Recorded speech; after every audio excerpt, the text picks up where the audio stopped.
Hello दोस्तों, मेरा नाम है कुलदीप और आप देख रहे हैं सत्यशोधक स्टडी चैनल। आज हम एक इतिहास की सीरीज स्टार्ट करने वाले हैं, जिसमें हम प्राचीन भारत के इतिहास के सिंधु घाटी सभ्यता को कवर करने वाले हैं। तो वीडियो को शिद्दत से देखना है। तो चलिए शुरू करते हैं। भारत का जो इतिहास है उसको हमने 3 भागों में विभाजित करा है। प्राचीन भारत का इतिहास और मध्यकालीन भारत का इतिहास और आधुनिक भारत का इतिहास, यानी एंशियंट इंडिया और मेडाइवल इंडिया और मॉडर्न इंडिया। हम तीनों तीनों जो इतिहास के भाग हैं उनको कवर करेंगे। जैसे जैसे हम वीडियो बनाएंगे उसमें हम कवर करते चलेंगे। तो ये पहली वीडियो है जो सिंधु घाटी सभ्यता से संबंधित है, प्राचीन भारत से संबंधित है। तो प्राचीन भारत है, प्राचीन भारत को हमने 3 भागों में विभाजित किया है, यानी प्रागैतिहासिक काल और प्रोगैतिहासिक काल, जिसको आद्य ऐतिहासिक काल भी बोलते हैं, और एक ऐतिहासिक काल है। जो प्रागैतिहासिक काल है, इसके कोई लिखित साक्ष्य नहीं मिले हैं, लिखित प्रमाण नहीं मिलते हैं। जैसे कि पाषाण युगीन सभ्यता थी, इसके हमें कोई लिखित परिमाण नहीं मिलते हैं। आद्य ऐतिहासिक काल जो है, जो प्रोगैतिहासिक काल बोलते हैं, ये पाषाण युगीन सभ्यता के बाद का जो युग है उसको हम बोलते हैं। यानी इसमें क्या था कि जो इस काल के जो लिखित प्रमाण हैं वो मौजूद तो हैं, लेकिन उनको पढ़ा नहीं जा सकता। जैसे कि हड़प्पा सभ्यता, सिंधु घाटी सभ्यता, इनके जो सभ्यताएं थी, इनके प्रमाण तो मिलते हैं लेकिन इनको हम पढ़ नहीं पाए हैं अभी भी। ऐतिहासिक काल, जिनके लिखित प्रमाण तो उपलब्ध हैं और उनको पढ़ा भी गया है, जैसे कि वैदिक काल के काल से समय, यानी वैदिक काल के आगे का जो समय है वो ऐतिहासिक काल कहलाता है। अगर हम यानी प्रागैतिहासिक काल की बात करें, यानी पाषाण युगीन सभ्यता की बात करें, यानी उसको कितने भागों में विभाजित करा गया है? 3 भागों में। पुरापाषाण काल, मध्यपाषाण काल और नवपाषाण काल। तो इनको हम आगे डिस्कस कर लेते हैं। देखिए, ये पूरा स्लाइड है, इसमें हमने प्रपाषाण काल को इधर लिख लिया है, मध्यपाषाण काल को इधर लिख लिया है और नवपाषाण काल को इधर लिख लिया है। जो प्रपाषाण काल है उसका जो समय है 25 लाख ईसा पूर्व से 1000 ईसा पूर्व के लगभग है। और इसमें पुरापाषाण काल में जो 4 चरण हैं, इसके 4 चरण हैं: निम्न पाषाण काल, मध्य पाषाण काल और उच्च पाषाण काल। जो पुरापाषाण काल था उसमें जीवन, जो व्यक्तियों का जो जीवन था वो कैसा था? शिकार करते थे वो लोग और भोजन ग्रहण करते थे। किस तरीके से? शिकार करके वो भोजन ग्रहण करते थे, इस तरीके का, यानी संग्रह करते थे वो शिकार एवं भोजन संग्रह करते थे। और घूमतू जीवन था, वो स्थिर, यानी स्थिर नहीं थे, वो घूमते रहते थे, यानी शिकार के उसके लिए घूमते रहते थे। इसमें अग्नि का ज्ञान हुआ था उन लोगों को, और कृषि और पशुपालन का इसमें ज्ञान नहीं था। जो पुरापाषाण काल के सभ्यता के जो लोग थे उनको इसका ज्ञान नहीं था। पुरापाषाण काल में कृषि पशुपालन का ज्ञान नहीं था। उनके औजार कैसे कैसे थे? यानी पत्थर के खुरदुरे औजार थे, और हाथ की कुल्हाड़ियां थीं, हस्तकुटीर बोलते हैं जिसको, और खुरचनी होती थी।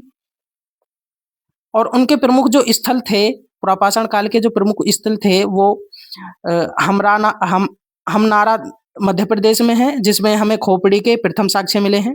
खोपड़ी के प्रथम साक्ष्य मिलते हैं हमनारा मध्य प्रदेश में। भीमबेटका गुफाएं हैं, भीमबेटका मध्य प्रदेश में स्थित है जो स्थल मिला है। और सोन घाटी से भी प्राप्त हुए हैं इनके अवशेष, जो स्थल हैं पुरापाषाण काल के। और नर्मदा घाटी पुरापाषाण काल के स्थलों में शामिल है। अब हम मध्यपाषाण काल की बात करें तो मध्यपाषाण काल का जो समय है वो लगभग 10,000 से 6,000 ईसा पूर्व के लगभग माना जाता है। ये इनका जीवन कैसा था? इनका जीवन अर्धघूमतू जीवन था, क्योंकि इस समय शिकार के साथ साथ मछली पकड़ना और पशुपालन की शुरुआत हो गई थी। तो उनका अर्धघूमतू जीवन जो था वो इस वजह से था क्योंकि उन्होंने पशुपालन करना शुरू कर दिया था और आग का प्रयोग चालू कर दिया था, क्योंकि इसमें आग का जो ज्ञान हुआ था और इसमें आग का प्रयोग इन्होंने सीख लिया था। तो इसलिए वो गुफाओं में रहने लगे, यानी स्थिर होने लगे थोड़े-थोड़े। और उस उनके औज़ार कैसे थे? उनके औज़ार छोटे होने लगे, यानी सूक्ष्म पाषाणी औज़ार होने लगे उनके, यानी छोटे-छोटे औज़ार बनने लगे। और उनकी जो कलाएँ थीं वो कैसी थीं? यानी गुफ़ा चित्रकला, यानी वो गुफ़ाओं में रहने लगे और उसमें पेंटिंगें करने लगे। और जो इनकी प्रमुख स्थल जो प्राप्त हुई हैं वो बागौर राजस्थान, और है आमनगढ़, आदमगढ़, मध्य प्रदेश में है। और चौपानी मांडो उत्तर प्रदेश में है। ये मृत भांडों के लिए साक्ष्य मिले हैं इसमें। किसके प्राप्त हुए हैं? मृत भांड होते हैं। मृत भांड जो होते हैं उनके वो जो होते हैं जिनमें वो खाना वाना रखते हैं या वैसी चीजें वस्तुएं रखते हैं, तो वो उनको हम मृत भांड बोलते हैं। अब चलते हैं नवपाषाण काल की तरफ। तो नवपाषाण काल का जो समय था वो 6000 ईसा पूर्व से 1000 ईसा पूर्व के लगभग माना जाता है। तो नवपाषाण काल की जो विशेषताएं थी वो कैसी विशेषताएं थी? उनका जो निवास था वो स्थायी निवास हो गया था उनका। और कृषि का विकास हो गया था। पशुपालन की शुरुआत हो गई थी। और उसके बाद उन्होंने कृषि चालू कर दिया। कृषि चालू करने के बाद जो पशुपालन का जो पूर्ण रूप यहीं से हमें प्राप्त होता है कि वो पूर्ण रूप से पशुपालन करते थे। उनके जो औजार थे वो कैसे थे? चिकने थे और पॉलिश किए गए पत्थर थे उनके। यानी उनके औजार कैसे थे? चिकने थे, पॉलिश किए गए पत्थर, हसिया टाइप की और कुल्हाड़ी टाइप की उनके औजार थे। और अन्य विकास की बात करें तो वो मिट्टी के बर्तन बनाने उन्होंने शुरू कर दिए थे। वस्त्रों का निर्माण करना शुरू कर दिया था। और इनके जो प्रमुख स्थलों की बात करें तो मेहरगढ़ पाकिस्तान में पड़ता है, वो वहाँ से साक्ष्य मिले हैं, वो प्राप्त हुआ है हमें स्थल। और बुर्ज होम ये कश्मीर में है। और चिराद ये है बिहार में। तो ये हमारा पुरापाषाण काल, मध्यपाषाण काल और नवपाषाण काल, हमने पाषाण काल को पूरा पढ़ लिया। तो चलिए आगे बढ़ते हैं। अब सिंधु घाटी सभ्यता के बारे में बात करते हैं, जो भारत की विकसित सभ्यता जो मानी जाती है, विश्व की सभ्यता जो विकसित सभ्यता जो मानी जाती है वो भारत की सिंधु घाटी सभ्यता मानी जाती है। अगर हम सामान्य परिचय की बात करें तो सिंधु घाटी जो सिंधु सभ्यता था उसका जो नामकरण किया था वो जॉन मार्शल ने किया था। किसने किया था? जॉन मार्शल ने किया था। और इसका जो काल था वो लगभग 2300 से यानी 1750 ईसा पूर्व के लगभग माना जाता है। किसने बताया था? डीपी अग्रवाल और रोमिला थापर ने बताया था। किसके आधार पर? रेडियो कार्बन डेटिंग के आधार पर, रेडियो कार्बन 14 के आधार पर उन्होंने इसका काल बताया था। और अगर हम देखें एनसीईआरटी में इसका जो कार्यकाल है वो रहा है यानी 2600 से 1900 के बीच एनसीईआरटी में बताया गया है। और ये जो सिंधु घाटी सभ्यता थी वो कैसी सभ्यता थी? कांस्य युगीन सभ्यता थी। यह सभ्यता जो थी वो कांस्य युगीन सभ्यता थी। अगर हम विस्तार की बात करें तो विस्तार इसका कितना था? 12 लाख और 92,000 600 किलोमीटर के लगभग, यानी 13 लाख वर्ग किलोमीटर के लगभग। और इसका जो विस्तार था, इसका जो आकार के रूप में बात करें तो वो त्रिभुजाकार था। इस तरीके से ये आप इस मैप में देख सकते हैं। तो इस तरीके से त्रिभुजाकार टाइप से ये सिंधु घाटी सभ्यता थी। तो इसका जो अगर हम आकार की बात करें, जो इसका आकार है मुख्य रूप से त्रिभुजाकार था। तो इसका जो मुख्य आकार जो था वो किस तरीके से था? त्रिभुजाकार था। ठीक है। और अगर हम विस्तार की बात करें, सीमाओं का जो विस्तार था, अगर हम सीमाओं के विस्तार की बात करें दिशाओं के आधार पर, तो उत्तर दिशा में मांडा स्थान था जो जम्मू कश्मीर में है और चिनाब नदी के पास है। और इसमें अगर हम पूर्व की बात करें तो पूर्व में था आलमगीरपुर, जो मेरठ उत्तर प्रदेश में है, हिंडन नदी के किनारे स्थित है। और ये है पश्चिम में है सुत्कागेडोर जो बलूचिस्तान में है और दासक नदी के किनारे, किसके नदी के किनारे? दासक नदी के किनारे स्थित है। और दक्षिण में जो था वो देमाबाद दक्षिण में महाराष्ट्र में जो प्रवरा नदी के किनारे स्थित है। अगर हम देखें तो सीमाओं के आधार पर कितने भाग यानी कितने हैं सीमाओं के जो विस्तार था वो उत्तर दिशा में मांडा, जम्मू कश्मीर में चेनाब नदी के किनारे स्थित है, और पश्चिम में सुत्कागेडोर बलूचिस्तान दासक नदी के किनारे, पूर्व में आलमगीरपुर उत्तर प्रदेश हिंडन नदी के किनारे जो मेरठ मेरठ के पास है, और दक्षिण दक्षिण में देमाबाद महाराष्ट्र जो प्रवरा नदी के किनारे स्थित था। आगे बात करते हैं। चलिए, सिंधु सभ्यता के प्रमुख स्थल, नदियां और उनके खोजकर्ताओं के बारे में बात कर लेते हैं, और जो उनकी वर्तमान स्थिति हैं उनके बारे में बात कर लेते हैं। तो देखिए, इधर है जो सभ्यता थी यानी स्थल यानी साइट जो है, जैसे कि हड़प्पा सभ्यता जो थी वो किस नदी के किनारे स्थित थी? रावी नदी के किनारे स्थित थी। दयाराम साहनी ने इसकी खोज करी थी। कब करी थी? 1921 में करी थी।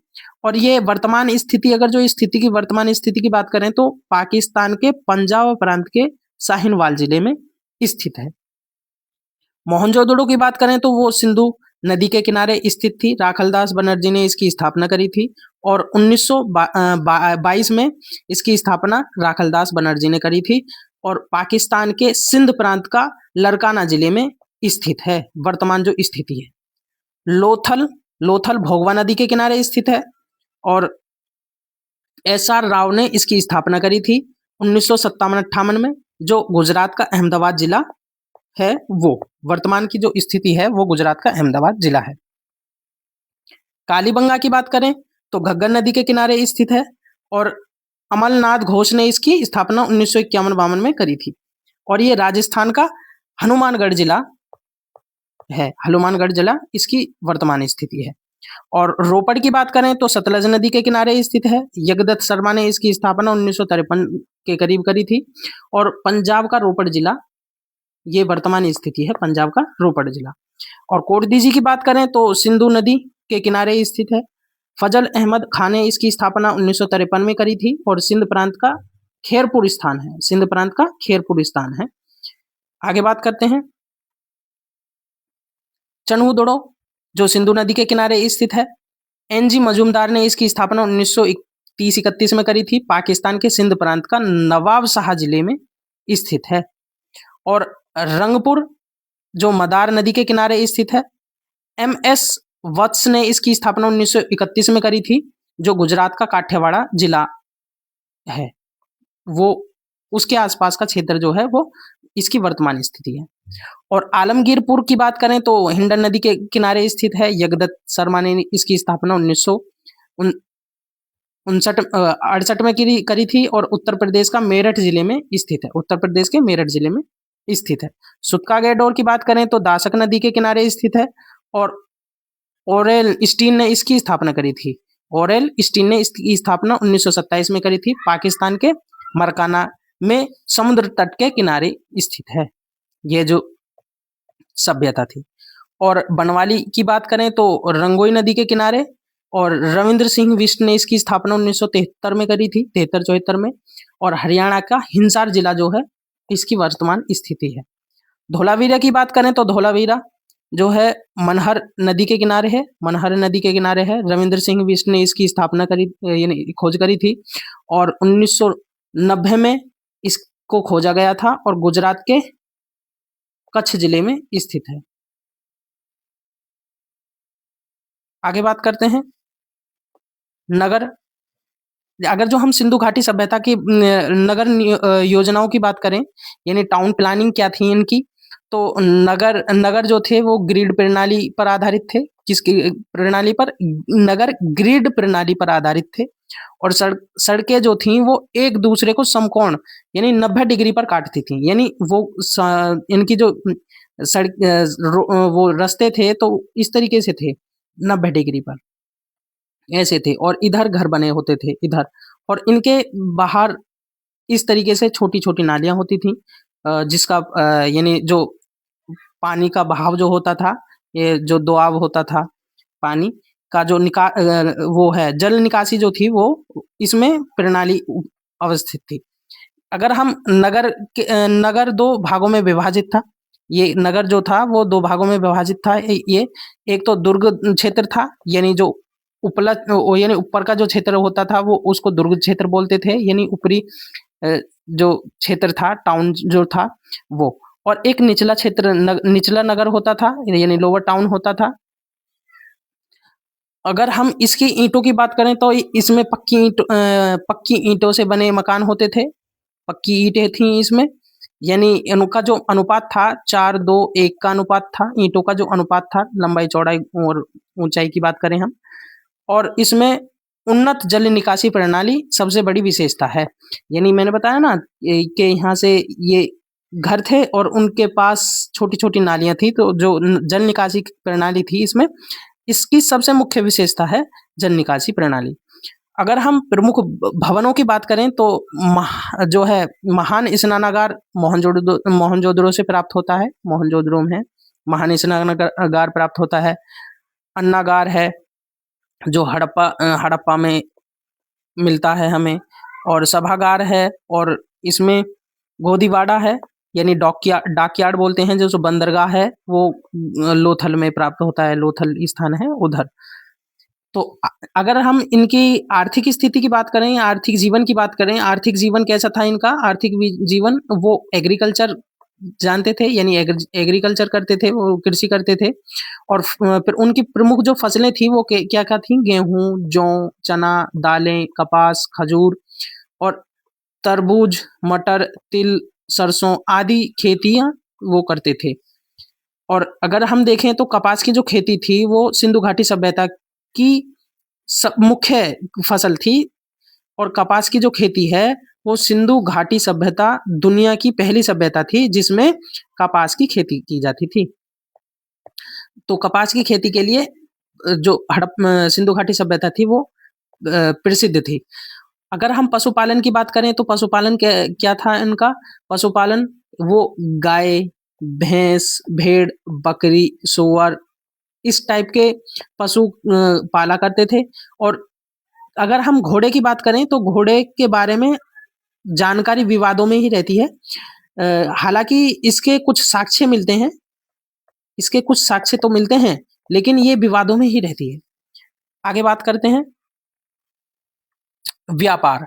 सिंधु घाटी सभ्यता का जो व्यापार था वो किस तरीके का था, तो आंतरिक और विदेशी दोनों व्यापार होते थे इसमें।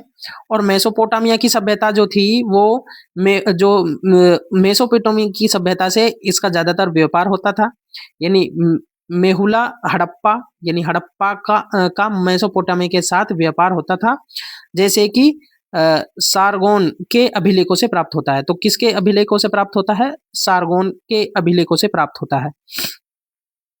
और मापतोल की बात करें, मापतोल जो था वो कैसा था, व्यापार के लिए एक समान मापतोल प्रणाली का उपयोग किया जाता था।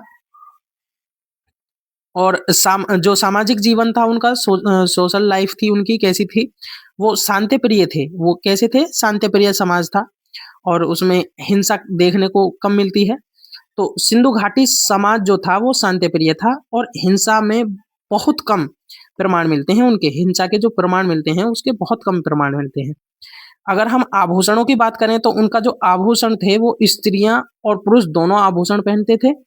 और मनोरंजन की बात करें तो मनोरंजन में वो पासा का यूज करते थे, खिलौने हैं और नृत्य हैं, नृत्य मनोरंजन के प्रमुख साधन थे। अगर हम मनोरंजन की बात करें तो पासा है, खिलौना है और नृत्य करते थे, वो मनोरंजन के प्रमुख साधन थे। अगर हम उनके धार्मिक जीवन की बात करें तो धार्मिक जीवन जो था उनका, सिंधु घाटी सभ्यता के लोगों का, तो वो मातृ देवी की पूजा करते थे। पशुपति की मोहर थी, उस पर शिव का जो है प्राचीन रूप माना जाता है उसको। शिव का जो प्राचीन रूप है वो पशुपति की मोहर पर प्राप्त होता है। और वृक्ष की पूजा करते थे, जिसमें पीपल मुख्य है, पीपल की पूजा करते थे वो लोग। और पशु की पूजा ज्यादा करते थे वो।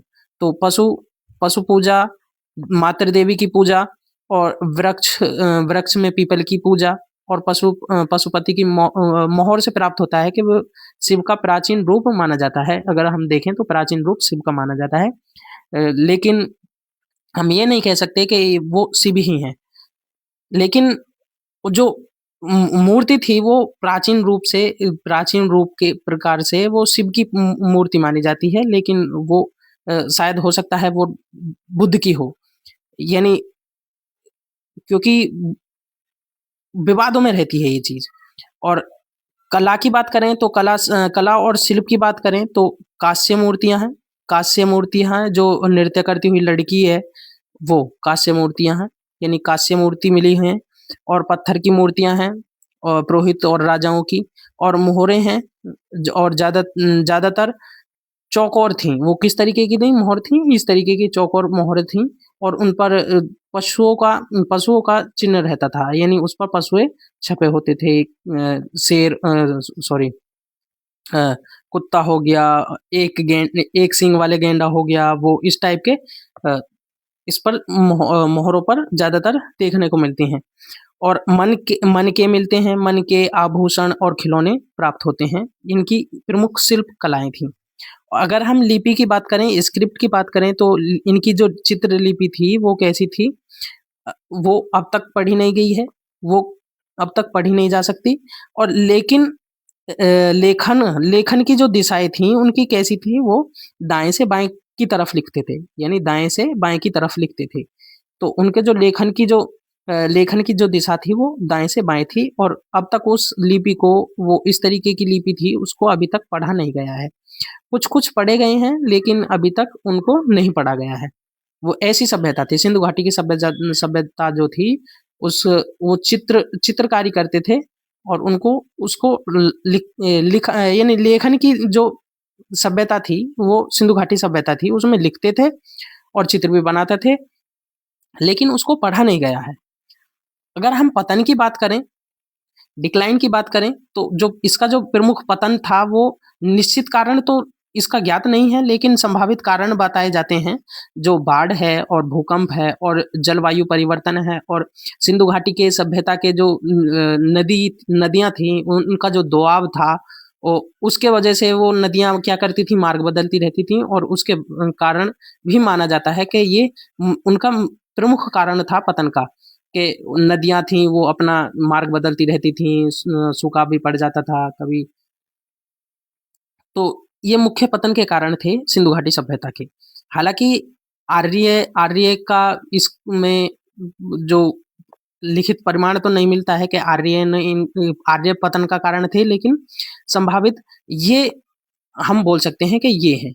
लेकिन संभावित हैं वो, कि आर्य आए और उन्होंने क्या करा, आक्रमण करा सिंधु घाटी सभ्यता पर, और उन्होंने अ, सभ्यता को निस्तनाबूद कर दिया। तो हम इसके लिखित साक्ष्य तो मिलते नहीं हैं, लेकिन संभावित है वो। तो आगे बढ़ते हैं। देखिए, सिंधु घाटी जो सभ्यता थी, वो कहाँ से क्या प्राप्त हुआ है, अगर हम इसके बारे में डिस्कस करें तो देखिए, मोहनजोदड़ो है। मोहनजोदड़ो सिंध और पाकिस्तान के जो क्षेत्र है, उसमें महानिशनागार था। इसकी जो लंबाई थी, वो 90 फीट। और जो इसकी जो चौड़ाई थी वो कितनी थी, 23 फुट के लगभग में थी। यानी महान स्नानागार मतलब स्विमिंग पूल था, बहुत बड़ा स्विमिंग पूल था। और पुरोहित राजा की मूर्ति थी। नृत्य करती हुई कांस्य की लड़कियां थी, जो लड़की के साक्ष्य मोहनजोदड़ो से प्राप्त हुए हैं। नृत्य करती हुई कांस्य की जो लड़की थी। और पक्की सड़कें व उन्नत जल निकासी प्रणाली के साक्ष्य मोहनजोदड़ो से प्राप्त होते हैं। और जो मोहरे हैं, मोहरे पासे और अनाज के जो प्रमाण मिलते हैं, वो मोहनजोदड़ो से मिलते हैं। मोहनजोदड़ो जो है उसको हम मृतकों का टीला बोलते हैं, मोहनजोदड़ो सभ्यता को। और लोथल गुजरात में है। ये व्यापारिक स्थल था, एक व्यापारिक स्थल था। तो पता ही है लोथल क्या था, एक डॉकयार्ड था, यानी बंदरगाह था, जिसमें व्यापारिक जो स्थल के रूप में प्रसिद्ध था। और गोदीवाड़ा यानी डॉकयार्ड था, और मन के बनाने का कारखाने यहीं पर थे लोथल में। और समुद्री व्यापार के प्रमाण लोथल से ही मिलते हैं। अगर हम हड़प्पा सभ्यता की बात करें, हड़प्पा जो था पंजाब और पाकिस्तान का क्षेत्र था। और जो है अन्नागार इसी में यहीं पे मिलते हैं, हड़प्पा सभ्यता में। बैलगाड़ी के प्रमाण जो मिलते हैं हड़प्पा सभ्यता में मिलते हैं। और मजदूरों की जो बस्तियां थी यहीं पर हड़प्पा सभ्यता से इनके प्रमाण मिलते हैं। तांबे व कांस्य के जो औजार हैं, तांबे और कांस्य के जो औजार हैं, वो हड़प्पा सभ्यता से मिलते हैं। धोलावीरा की बात करें तो धोलावीरा गुजरात में है। इसमें तीन भागों में बसा नगर जो था वो धोलावीरा था। और इसमें जल संरक्षण प्रणाली थी और स्टेडियम जैसे ढांचा इसके प्रमाण मिलते हैं। और विशाल लेख के प्रमाण धोलावीरा से मिलते हैं। कालीबंगा की बात करें जो राजस्थान में है, इसमें अग्नि देवियां और जुते हुए खेत के प्रमाण कालीबंगा से प्राप्त होते हैं। ईंटों के पक्के यानी कच्ची ईंटों के मकान जो थे वो कालीबंगा से प्राप्त होते हैं। राखीगढ़ी की बात करें जो राखीगढ़ी हरियाणा में है, ये भारत का सबसे बड़ा जो स्थल है वो है राखीगढ़ी। भारत का जो सबसे बड़ा जो स्थल है, अगर सिंधु घाटी सभ्यता की बात करें यानी सभ्यता के आधार पर जो सबसे बड़ा स्थल है जो अभी हाल फिलहाल में खोजा गया है वो राखीगढ़ी हरियाणा है। और इसमें मानव कंकाल इसमें प्रमाण मिलते हैं, मानव कंकाल के, और आभूषण प्राप्त हुए हैं और जो है पक्के मकान भी इसमें प्राप्त हुए हैं। अगर हम दामाबाद की बात करें, दामाबाद की महाराष्ट्र में जो है वो दक्षिणी स्थल है और कांस्य की मूर्तियां प्राप्त हुई हैं, जैसे कि रथ है और बैल है, हाथी है, जो कांस्य की मूर्तियां हैं वे प्राप्त हुई हैं। अगर हम चन्होदोडो की बात करें, चन्होदोडो ये औद्योगिक क्षेत्र था, औद्योगिक स्थल था जो मन का उद्योग बनाते थे और मोहरे बनाते थे। इसमें ये बताया गया है कि यह दुर्ग नहीं था, दुर्ग नहीं मिला है, यानी यहाँ से दुर्ग नहीं मिला है, यानी ऊंचे स्थल नहीं मिले हैं। ये औद्योगिक क्षेत्र था मोहनजोदड़ो। आगे बढ़ते हैं एमसीक्यू। चलिए हमने ये डिस्कस कर लिया है सिंधु घाटी सभ्यता, तो हम प्रमुख एमसीक्यू को डिस्कस कर लेते हैं। चलिए पहला क्वेश्चन है, हड़प्पा तथा मोहनजोदड़ो को किस विद्वान ने एक विस्तृत साम्राज्य की जुड़वा राजधानी कहा है? बहुत इंपॉर्टेंट क्वेश्चन है, कई बार पूछा गया है कि हड़प्पा तथा मोहनजोदड़ो को किस विद्वान ने एक विस्तृत साम्राज्य की जुड़वा राजधानी कहा है? तो स्टुअर्ट याद करना, स्टुअर्ट पिंगंट इसको याद कर लेना, स्टुअर्ट इतना याद रखना है, स्टुअर्ट। दूसरा क्वेश्चन है, अगर दूसरे क्वेश्चन की बात करें तो विश्व का प्राचीनतम ज्ञात बंदरगाह मोहनजोदड़ो गोदीवाड़ा प्राप्त होता है। वो कहाँ प्राप्त होता है? लोथल गुजरात में। तो बंदरगाह जो था, जो प्राचीनतम ज्ञात बंदरगाह जो था वो लोथल था। और क्वेश्चन नंबर 3 की बात करें तो निम्नलिखित में से सिंधु घाटी सभ्यता का कौन सा नगर 3 खंडों में विभाजित था? तो 3 खंडों में कौन सा विभाजित था? धोलावीरा 3 खंडों में विभाजित। तो आगे बात करते हैं,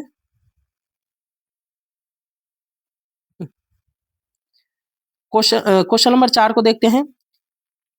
किस पशु के अवशेष सिंधु घाटी सभ्यता में प्राप्त नहीं हुए हैं? तो शेर के प्राप्त नहीं हुए हैं, तो घोड़े के प्राप्त हुए हैं, गाय के भी हैं, हाथी के भी हैं, लेकिन शेर के प्राप्त नहीं होते हैं। क्वेश्चन नंबर 5 की बात करें तो सूची 1 को सूची 2 से सम्मिलित कीजिए तथा सूचियों के नीचे दिए गए कूटों से सही उत्तर का चयन कीजिए। जैसे कि मांडा कहाँ है? मांडा है जम्मू कश्मीर में है। तो ए का 3 कहाँ पे मिल रहा है? देखिए ए का 3 सी में है, ए का 3 सी में है। उसके बाद दूसरे का क्वेश्चन क्या है, यानी दामाबाद कहाँ है? महाराष्ट्र में है। और कालीबंगा कहाँ है? वो है राजस्थान में। और राखीगढ़ी हरियाणा में। तो क्वेश्चन नंबर 5 का क्या बैठता है ऑप्शन? ऑप्शन नंबर सी, 3 4 2 1, यानी पहले का 3, दूसरे का 4, तीसरे का फर्स्ट और डी का 2। तो ऑप्शन नंबर 3। आगे बात करते हैं, क्वेश्चन नंबर 6, मोहनजोदड़ो का इस स्थानीय नाम क्या था? मोहनजोदड़ो का जो स्थानीय जो नाम था वो क्या था? मृतकों का टीला। बताया था मैंने, मृतकों का टीला किसको कहा जाता है? मोहनजोदड़ो को कहा जाता है। क्वेश्चन नंबर 7 की बात करते हैं तो सूची 1 और सूची 2 को सम्मिलित कीजिए। हड़प्पा सभ्यता किस नदी के किनारे स्थित थी? रावी नदी के किनारे स्थित थी। मोहनजोदड़ो किस नदी के किनारे स्थित थी? सिंधु नदी के किनारे स्थित थी। लोथल भोगवा नदी के और कालीबंगा घग्गर नदी के। तो ए का 1, 2 का 2, 3 का 3, 4 का 4। तो ऑप्शन नंबर 1 करेक्ट आंसर। आगे बढ़ते हैं, सिंधु घाटी सभ्यता में प्रमुख ईंटों का जो अनुपात था वो कितना था? 4:2:1, 4:2:1 अनुपात था। क्वेश्चन नंबर 8 का option number D. Question number 9, Harappa सभ्यता के अंतर्गत हल से जुते हुए खेतों का जो साक्ष्य मिलता है वो कहाँ से मिलता है? कालीबंगा। कालीबंगा, इससे जुते हुए खेतों का साक्ष्य मिलते हैं। सिंधु घाटी सभ्यता के लोग विश्वास करते थे, सिंधु घाटी के सभ्यता के लोग विश्वास करते थे मात्र शक्ति पर। भाई आत्मा और ब्रह्म पे नहीं, ब्रह्मा पे नहीं, कर्मकांड पे नहीं, यज्ञ प्रणाली में नहीं। तो क्वेश्चन नंबर क्या है? 10 का डी ऑप्शन करेक्ट आंसर है। तो वीडियो कैसी लगी? वीडियो अगर इंफॉर्मेटिव लगी है तो वीडियो को लाइक करें, सब्सक्राइब करें हमारे चैनल को और शेयर जरूर करें, क्योंकि वीडियो बनाने में बहुत टाइम लगता है और इस कंटेंट को मैं खुद लिखता हूँ, तो इसमें आपको देरी भी हो सकती है वीडियो आने में, तो इसके लिए माफ़ी चाहता हूँ। लेकिन हमारी वीडियो को ज़्यादा से ज़्यादा शेयर करें, अच्छा कंटेंट मिलेगा और अच्छा बढ़िया बेहतर क्वेश्चन आपको देखने को मिलेंगे आगे से। तो थैंक यू वीडियो देखने के लिए, धन्यवाद।